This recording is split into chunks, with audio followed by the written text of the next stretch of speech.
I'm Reverend Hadley, and let's queer up gay students in youth culture.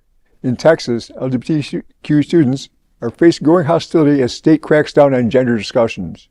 Transgender and nonbinary students in Texas say intolerance is rising as the state intensifies restrictions on gender-related instruction. Several students told the Texas Tribune they've experienced escalating harassment and alienation on campuses, once seen as very inclusive. Beth, a transgender student at Texas Tech, said, "I know it could be a lot better off if I lived somewhere else, if I wasn't considered a monster." For years, Texas Tech has served as a haven for LGBTQ students, hosting events like Lubbock Pride and the Big 12 LGBTQ Allies Summit. Those programs have since faded, voicing the faces of a shifting climate.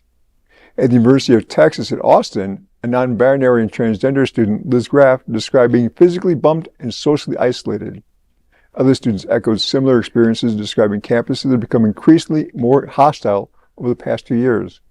They appeared at lines with the wave of LGBTQ student legislation and policies promoting prompting Campus Pride 2023 to stop recommending Texas schools to queer students.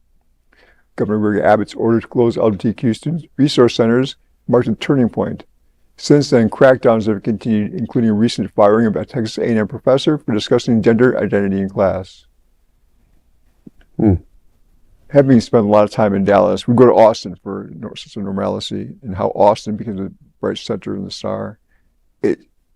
Texas has never been a bastion of liberalism with small pockets. It's just sad to see that state like Florida is going so far backwards and dragging people along with it. You know, the tough part for students, especially like who are going to state schools, you know, first and foremost is the economics. Yep. You're going to a state school because you're getting in-state tuition. So it might be, you know, great for Campus Pride to say, don't go to colleges in Texas, which I understand the rationale for it, but the ability of these students to, you know, transfer to California or to New York or to somewhere else is very limiting.